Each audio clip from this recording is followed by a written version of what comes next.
알아두면 좋은 생활 속 정보, 궁금했던 이슈를 현장 취재를 통해 소개합니다. 현장 보고 시간이죠. 홍하영 리포터와 함께하겠습니다. 안녕하세요. 네, 안녕하세요. 고고 리포터 홍하영입니다. 네, 어서 오십시오. 오늘은 어떤 소식일까요? 가을은 독서의 계절이죠. 네. 네, 한국관광공사에서 전국 작은 책방이란 주제로 책방으로 떠나는 가을 여행지 6곳을 소개했는데요. 11월 이달에 가볼 만한 곳에 대구 범호동에 있는 물레책방이 선정이 됐습니다. 네. 그래서 여기 다녀왔는데요. 물레책방에 대해서 간단하게 말씀드리면 책방지기가 선정한 만여 권의 도서로 알차게 구성된 헌책방이자 편하게 책을 볼 수 있는 동네 문화 공간인데요. 이달에 가볼 만한 곳에 선정된 소감부터 잠깐 듣겠습니다. 물레책방 장우석 책방지기의 말입니다. 저희 책방을 찾아가 볼 만한 이제 전국의 6군데 책방 중에 한 곳으로 선정해 주셔서 오랫동안 이제 책방을 해온 입장에서는 반갑기도 하고 기쁘기도 하고요. 그리고 그 덕분에 이제 또 많은 분들이 이 책방을 몰랐던 분들도 많이 좀 찾아오시게 되는 계기가 된 것 같아서 좋게 생각하고 있습니다. 네. 예전에는 대구역이라든지 시청, 남문시장 이런데 헌책방이 참 많이 있었는데 네. 이제는 거의 사라지는 느낌이에요. 그렇습니다. 하지만 최근에 또 헌책방, 또 이제 작은 책방, 네. 이런 것들이 좀 생기고 있는 분위기이기는 합니다. 그렇습니다. 서점에 있는 베스트셀러에서도 이제 책방 운영하는 거 그런 것도 종종 볼 수 있고요. 네. 연예인들도 본인의 개성을 듬뿍 담은 책방을 열기도 하고 네. 젊은 층에서도 이렇게 관심을 갖고 있는 분들이 점점 많아지고 있기 때문입니다. 네. 그런데 물레책방은 이제 막 뜬다고 말하는 역사가 짧은 책방은 아닙니다. 2010년 4월 23일 세계 책의 날에 운영을 시작해서 곧 10주년을 바라보는 문 연 지 꽤 된 헌책방이기 때문입니다. 네.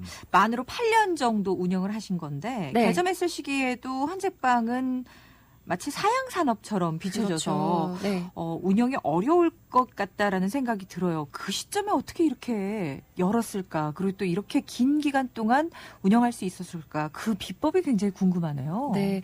책방에 가보시면 정말 소품 하나하나 허투루 둔 게 없을 만큼 정성이 많이 들어갔고 네. 또 동종업계와 윈윈하고자 하는 마음이 있었기 때문에 이런 게 가능하지 않았을까라는 생각이 들었습니다. 네. 물레책방 장우석 책방지기의 말입니다.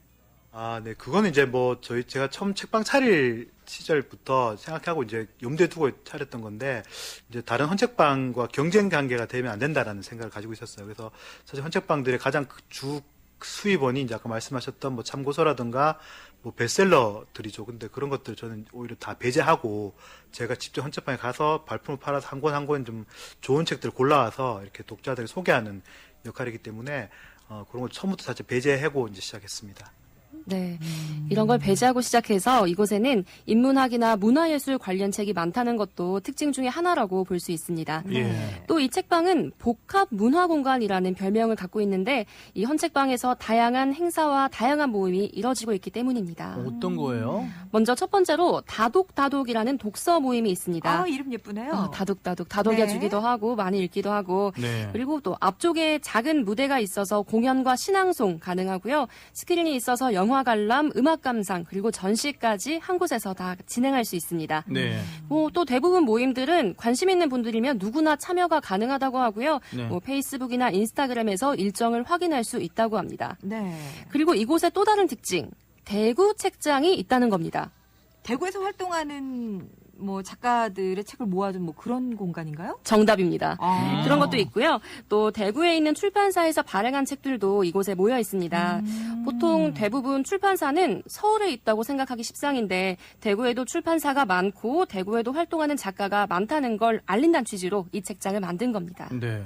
지역을 알릴 수 있는 것도 좋고 또 네. 우리 지역에 이런 작가들이 있구나 볼 수 있는 그런 책장인데 네. 또 다른 특징이 있나요? 준비했습니다. 무대 근처에 있는 공유 책장도 눈여겨볼 만한데요. 네. 법정 스님의 무소유를 비롯한 정말 소수의 책이 이곳에 꽂혀 있습니다. 네. 그런데 이 책장을 만든 이유가 독특한데요. 몰래책방 장우석 책방지기의 말 들어보시죠. 저희 책방 2010년에 한 4월쯤 오픈할 무렵에 어떤 일이 발생했냐면은 그때 이제 법정 스님이 이제 돌아가셨어요. 법정에서 돌아가셨는데 그분이 이제 내가 죽으면은 내가 이승에 내놓은 빚을 다 걷어오고 싶다. 그래서 내 책을 다 절판시켜 달라고 이걸 내리신 거예요. 근데 그 말이 딱 떨어지자마자 다 동이 나기 시작한 거예요. 그게 어떻게 발생하냐면은 중고 거래하는 사이트가 있어요. 거기에 이제 법정 스님 무소유라는 책이 경매에 올라온 거예요. 그게 20만 원인가 160만 원까지 올라가지고 책 팔린 게 이제 그때 9시 뉴스에 나오더라고요. 제가 그걸 보고 왜 사람들이 이게 소유하려고 할까? 그냥 그래서 이걸 누구든지 공간을 만들어 놓고 누가 이렇게 함께 읽을 수 있도록 해놓으면 되지 않을까라고 해서 만들어 놓은 책장인 거예요. 그래서 이게 이제는 네. 이때는 정말 대단했었어요. 그렇죠. 네, 예. 각종 경매 사이트에서 기록 세운다고 많이 봤었습니다. 이렇게 시중에서 쉽게 구할 수 없지만 책방지기가 생각한 정말 좋은 책들 물레책방의 공유 책장에서 만나볼 수 있습니다. 네. 그곳에 계신 이용객 만나보셨나요? 일단 어떤 책이 있나 둘러보러 오신 가족분들도 있었고 네. 뚜렷한 목적을 갖고 오신 분도 계셨습니다. 음. 먼저 목적 갖고 오신 분과 얘기 나눠봤습니다. 어떤 목적인지 들어보시죠. 옛날 이게 좀 지나간 책들을 좀 괜찮은 책을 좀 구해보려고 하니까 이게 상당히 좀 어려워요, 개인적으로. 그런데 여기는 뭐 비용이 또 헌책이든 새 책이든 좀 비용도 좀 절감할 수 있게 해서 이제 구입이 한 일주일 내에 좀 이렇게 해결을 볼 수 있더라고요. 그러니까 없는 책은 구해주기도 하나 봐요. 그렇습니다. 그래서 이분도 절판이 됐는데 보고 싶은 책이 있으면 이곳에 들러서 책을 찾아보기도 하고 없으면 책방지기에게 얘기를 해서 따로 주문을 하기도 한다고 합니다. 네. 정말 다양한 특징을 갖고 있는 물레책방, 앞으로 어떤 계획을 갖고 있을까 들어봤습니다. 물레책방 장우석 책방지기입니다. 지역에 있는 작가분들과 함께 할 수 있는 일들 많이 찾고 있습니다. 그래서 뭐 지역에 계신 작가분들, 지역에 계신 출판사들이 낸 책들이 있다면 그 책 이야기를 좀 하는 자리들을 많이 좀 마련하려고 하고 있고요.